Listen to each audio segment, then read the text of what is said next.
Hello everyone, this is the last analysis for this term, and we're going to talk about power analysis. So power analysis should soon be on your mind since you've been working on your dissertation proposals.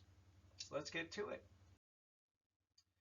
So power analysis is what you use when you're planning a research study and you need to determine the number of participants from whom to collect data so you have a good chance of finding a difference between the groups if one truly exists, or finding a relationship if one truly exists. It is the choosing a sample size that maximizes your power. So you want to make sure your study has sufficient statistical power so that if there's an effect, you actually will be able to detect it. So for example, during your dissertation proposal, your chair is going to ask you, how many participants do you need? And you're going to have to come up with an answer for that. And so this assignment is sort of a primer in how to do that to help you out. So power analysis is the approach you use to answer the question of how many participants you need overall or in each group, for example. And doing an actual power analysis instead of simply guessing can save you a lot of time and frustration. Plus it makes it more interesting because you don't have to just have in your discussion, I might not have had enough power, which is kind of lame. You want to at least have a good shot of finding an effect if one exists. So there are some basic definitions you need in order to conduct a power analysis. You need to know what statistical power is, and this is from last term. Statistical power is the likelihood you have of successfully detecting a difference or relationship that actually exists in your data. So it's your ability to detect a relationship or a difference that actually exists. So typically, we want to have at least 80% power. That's a power of 0.80, which means you have a type 2 error rate of 0.2. But again, we usually talk about 80% power. So that means you have a 20% chance of making a type 2 error. That was a beta error, which you probably don't remember. Beta error is not detecting a difference when you should have. That's a type 2 error. So statistical power, alpha levels and X part, probably sick of this one. That's the type 1 error rate you're willing to accept for your study. Type 1 error, again, is just saying there's a difference or a relation in your data when one does not truly exist. And you establish this level usually with your chair, but I mean typically just sort of by convention we do 0.05 for normal studies or 0.01 if you have some sort of violation of a normality assumption or some other sort of statistical assumption. So it's probably 0.05. 80% power, 0.05, these are the two easy ones. Variance. So we talked about variance very early on in the course. Variance is a measure of the amount of variation in a distribution from the mean value. So the variance was literally the square of the standard deviation. But you do basically, you need some sort of measure of variability or expected variability among responses. Because more variability means you need you have less power because there's more noise in the data. So you need some estimate of variance. So on average, how much do you expect the scores to vary from the average score for the group or groups? So that, what I just gave you, is actually the definition of the standard deviation. Just remember, if the program asks us for variance, just square the standard deviation. That gives you the variance. Those two things are intimately related. So if you have a standard deviation and you need the variance for power analysis, just square the standard deviation. Basically, we pop things into programs generally to do power analysis, and sometimes they ask you for standard deviation, sometimes they ask you for variance. Just know that it's really easy to switch between the two. So another thing you need is your effect size, which is how big of an effect do you expect the IB to have on the DV, or how big of a correlation do you expect to find, or how big of a total R squared do you think you'll be predicting in your DV. These are all measures of effect size. So often this is the expected difference between the means of groups. So if you're doing like t-tests or ANOVA, it's the expected difference between the groups that you think you'll get, 10%, 5%, 20%, etc. Which is literally what I say here. So I mean, you don't really know most of the time, so you just kind of do a range of estimates and see what sample size you would need to detect a big effect versus a small one. So that's what we'll do. We're actually going to call it small, medium, and large effect sizes for part of this as well. And so that's that Cohen article that hopefully you get a chance to read. So what do you use to conduct power analyses? There are many free apps and sites on the internet. So on the internet, you can just type, power analysis or sample size required for repeated measures ANOVA, and different sites will come up. Alternatively, SPSS has it. So a power analysis program that, for whatever reason, seems to be working with the latest revision they gave us. So if you poke around, you'll see there is a power analysis program. We will use a site on the net just as an example for one of these. So if this particular site doesn't do the power analysis calculation you need, or the Cohen article doesn't have it, just Google statistical power and then put the name of the test you're doing, repeated measures ANOVA, for example. And you will definitely get a couple sites if you dig deep enough. There's basically a site for every stat you could possibly be doing for your dissertation. So there is the Cohen article that's in your course readings. This is one you actually do want to make sure you get a copy of. It's very popular. It's a popular method that several of the Alliant faculty like to use because it's kind of easy. So like it's a quick and easy way to do a power analysis without having to even find a website or anything like that. But the problem is it only covers a handful of the different analyses that you might potentially do. So in that one, you actually look up the sample sizes using a table. I mean, the dang thing's from 1992, so that's kind of what we did back in the day, and that's what you do with the article, but it is a pretty good article for that purpose, and it's good for simple research designs. So let's do a power analysis. So what sample size is necessary to have an 80% power for finding a difference between two independent groups on mean values for a continuous dependent variable? So what stat has two independent groups and a dependent variable that is continuous, that is interval or ratio? Well, that's an independent t-test, right? So this is what sample size you need to have 80% power for an independent t-test. So let's say you plan on comparing developmentally delayed and non-delayed children on attachment. And so that's your outcome is attachment, and your two groups are developmentally delayed and non-delayed children. That's what you're going to do for your dissertation, and you expect, based on past research, that the delayed children will have lower attachment. This is totally made up, by the way. So you think one group, it's one tail is going to be lower than the other. So your DV is attachment scores, and let's say you're going to use a 10-item questionnaire. Each item has a Likert scale ranging from 1 to 5. The sum of all the item scores gives you a total attachment score that can range from a low of 10 to a high of 50. Higher values indicate stronger attachment, just sort of a standard psych questionnaire. Your independent variable is developmental status. It's between subjects. There's one group is developmentally delayed. That's the group you think will have lower attachment. And there's not developmentally delayed, or sort of a comparison or control group. All right, so let's do a power analysis. So how many delayed and non-delayed children do you need for your dissertation? So to answer this question, you need 5 things to do the power analysis. You need a mean attachment score that seems reasonable to expect for at least one of the groups. So again, you got to come up with this somehow, so there's studies that are out there. Here's some possible sources for what you get. So which group do you think would be easier to get an expected mean attachment score?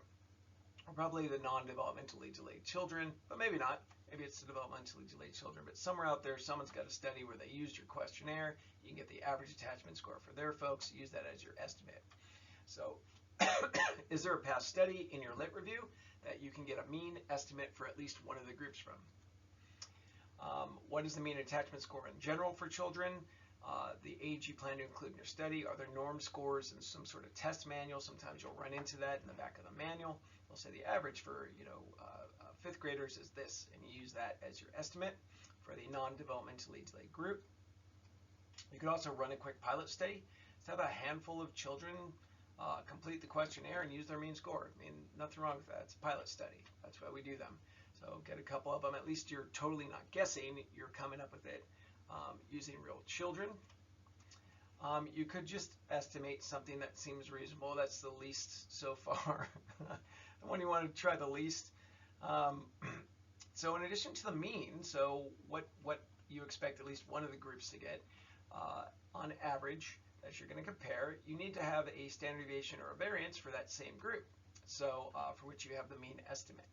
So again, you can either get this from past experience with the scale or the manual, or you can do a quick pilot study, or there are ways to do reasonable guesses, and I'll show you one of those. So then you need to measure your effect size. So how big of a difference do you think you're going to find between the developmentally delayed and non-delayed children on attachment? So you need the expected difference, or at least a couple estimates of what you think the expected difference might be between the groups. Often researchers will hypothesize several possibilities and determine their level of power for each. So for example, you could see the level of power you have given a particular sample size for differences of 5% between the groups' means, 10%, 20%. Obviously, the bigger the effect, the smaller sample sizes you're going to need. But it's common to sometimes estimate just sort of a range. Well, what if they're only 5% different? What if they're 20% different? And work it out with your chair, what seems reasonable. You'll need an alpha level. Typically, this is just 0.05. Again, 0.05 just means you have a 5% chance of making a type 1 error, and that's convention. And then you need your level of power, and again, that one's kind of a given. It's going to be 0.8 or 80% power. You want to have an 80% chance of detecting a difference of the expected size or larger if the difference truly exists. So really, it's the mean, standard deviation, and how big of an effect you expect to find. So note that power is 1 minus beta, so 0.8 power is actually 0.2 beta, so it's 20% type 2 error rate. So here's a website that I'll use for our example here to do it. And on this particular website, if you click it, you'll see that there's statistical power calculators. This particular site, and there's lots of them out there, does power analysis for one sample t, independent t, chi-square goodness of fit, chi-square test of independence. So I chose the sample size calculator average for number of samples 2. So over here you got sample size calculator for average. I picked that one, and then under there I picked 2 groups, meaning independent t. So there is the menu that pops up, and that's where I picked 2. One would be one sample t-test. So 2 groups, averages being compared. So this site only does one-tailed test. So the mean for the non-developmentally delayed group, this is where you put your information in, so you get your estimated sample size. In the box that's called average value for sample 1. What do you put for average value for sample 1? You can say I put 35 in there. Where'd that come from? Well, you could put the mean that you expect for the non-delayed group. So what's the average attachment score for kids their age, or based on the pilot study, or whatever. So let's say the expected attachment score for non-delayed children is 35, because that's the norm for children on that scale, or that's the mean from some past researcher that they found for children of the same age. When you're doing your lit review, you just need an estimate. So how do you come up with the mean for the developmentally delayed group? You can see I put in there 31.5 for sample 2. Well, that's going to be the average for the other group, and the difference between these things is your sample size. So either your best guess for the mean of the delayed group, or do a mean that's 5% or 10% or 20% lower than the non-delayed children's mean. So if you want power for a 10% expected difference between the means, that is 10% difference between the means of the developmentally delayed and non-delayed kids, if you do 0.9 times 35, that is the average for the non-delayed kids, you end up with 31.5. That's a 10% difference in their means. That's what I put in here for sample 2. 35 and 31 represents a 10% effect size. So about the standard deviation for non-developmentally delayed group. You can see in here, it's the next thing on here. For sample 1, I put 8.75. Where did I come up with that? So the standard deviation for could be from a pilot study again, where you got the mean for the non-delayed children, or you could use some sort of decent approximation, or if you truly have no idea, one way to guess at what the standard deviation is going to be for a particular mean is that guess it'll be something around 25% of the mean. This is sort of a trick that we know about just when you truly, there's no prior study, there's no manual where you can get a standard deviation, you just got to come up with a reasonable guess. Guess that the standard deviation will be about 25% of the mean. So in this example, 0.25 times 35, that is the mean for the non-developmentally delayed group, is 8.75. So on average, we expect their scores to differ by 8.75 from the mean of 35. How about for the developmentally delayed group? We have to come up with a standard deviation for them too. Right there, note that I also put 8.75. So you can either use the same standard deviation that you use for the non-delayed children. That's one way to do it. You could approximate it by, again, assuming it'll be 25% of their mean, that is 0.25 times 31.5. What I've done here is just an 8.75 again. Why? Well, we're assuming that the data are going to meet the homogeneity variance assumption. That's why. So homogeneity variance assumption says that the spread of scores in the two groups is about the same. So I expect them to be, their mean is going to be lower, 31.5, but on average they'll still differ about 8.75 from their mean. So that's why I used 8.75 standard deviation for both groups. So you need to put in your desired alpha and beta. So in here in the drop-down box for alpha level error, I've added it's 5%, but in some of the ones out there you put 0.05, put the proportion instead of 5%. And basically do what your chair tells you to use. If they don't say anything, just use 0.05 or 5% for your alpha level. So I use 0.05. In the drop-down box for beta error level. So remember that beta is your type 2 error level, and it's 1 minus your power. And so if we want 80% power, 1 minus 0.8, 1 minus 80 is 20%, or 0.2 as a proportion. So 80% power corresponds to a 20% beta error level. So that's it. That's everything you need. So what do you do now? Well, you're going to click this button that says calculate sample size. And there's usually something like that on each of the different websites or programs. And when you do that, the box in the lower right tells you that you need 77 for each of the groups. So it says 77 for both samples. So note that this is really bad language here. Both here means for each. So it would be 77 for each sample, I think is a little clearer. So what's the total sample size you would need for this study of developmentally delayed and non-delayed kids on attachment? Well, you need data for 154 total participants, 77 per group, to have 80% power to detect a 10% difference between their group means, one-tailed. So 154 kids, 77 in each group, to have 80% power to detect a 10% difference. So that's a big sample size for a 10% difference. So you want to make sure you explore this a little bit and look at different effect sizes so you can graduate. So for example, what sample size would you need to detect a 20% difference between the means of the developmentally delayed and non-delayed kids? So that's a bigger effect size, right? So you guess you need fewer participants. So what have I done here? So in the mean for group 1, I've still used 35, right? And I haven't changed the standard deviations. So 35 for the non-developmentally delayed kids. But I've said, well, actually the difference is going to be bigger for between the groups. For the developmentally delayed, I put in 28. 28 is a 20% difference between their means. How did I get that 28? Do the mean for the non-developmentally delayed, which is 35. 0.8 times that gives you 28. That would be the expected mean for the developmentally delayed kids. That's a 20% difference instead of a 10% difference. So should you be calculating power and expect a 20% difference between means, now you only need a total of 38 participants, 19 per group, to have 80% power for detecting this 20% difference between the group means, one-tailed. So way smaller sample size. You can see larger effect sizes require smaller samples to detect the difference in the means. So you want to do a range of these, maybe 5, 10, 20, and see what seems reasonable between you and your chair.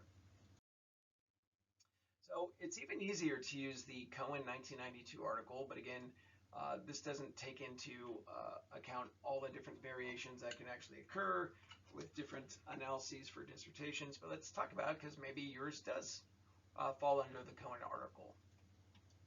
So make sure to get this article from the readings folder. It's a Power Primer by Jacob Cohen, 1992. And in this article, it has effect sizes is the first thing that it shows you. And instead of actually calculating a 10 or 20 or 5% difference, it actually gives you an estimate of the effect size. It says small, medium, and large.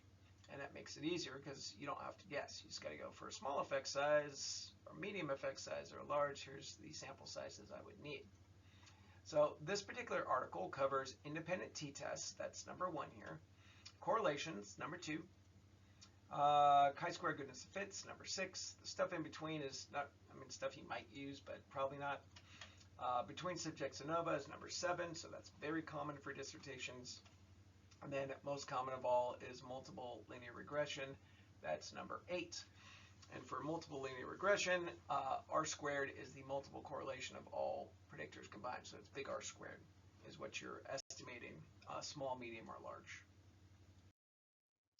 So using the Cohen article, you can really easily figure out what sample size you would need for that independent t-test. And I think you'll see this is much easier. So let's say you expected a medium effect size, as that was defined in that prior table, which is in the article, table 1. Here is table 2. This gives you the actual sample size you need for each group, given an alpha level and a particular test and an expected effect size. So for a medium effect size, you would need to collect data for 128 participants. That's 64 per group. So how do we get that? So the middle set of columns is alpha of 0.05. Then you have a choice of small, medium, or large. Medium effect size. First row of this table, mean diff is independent t. It says 64. You need 64 per group at alpha of 0.05 to have 80% power to detect a medium effect size. So what if instead you thought you'd detect a large effect size? That's what you thought you'd find between your groups. Then you only need 52 total participants. That is 26 per group. So this is a really easy way to do power analysis quickly. So hopefully this gave you some idea of how power analyses are conducted, along with introduction to some of the basic terminology that you'll need because you will be doing this. There's an assignment for class actually. If you do anything more than an independent t-test, you're on your own, but there are lots of sites out there that can be helpful, and you can always hit me up on email. Here are some other of those power analysis sites. There is this free Excel add-on called Real Statistics Resource Pack. It does MANOVA and some other things, power analysis. And also SPSS, the latest version that they got for us, for whatever reason, it does power analysis. It's got that option up in there as well. But good luck, and give the assignment a shot. I'll be posting the key, and let me know if you have any questions. Hit me up in the discussion.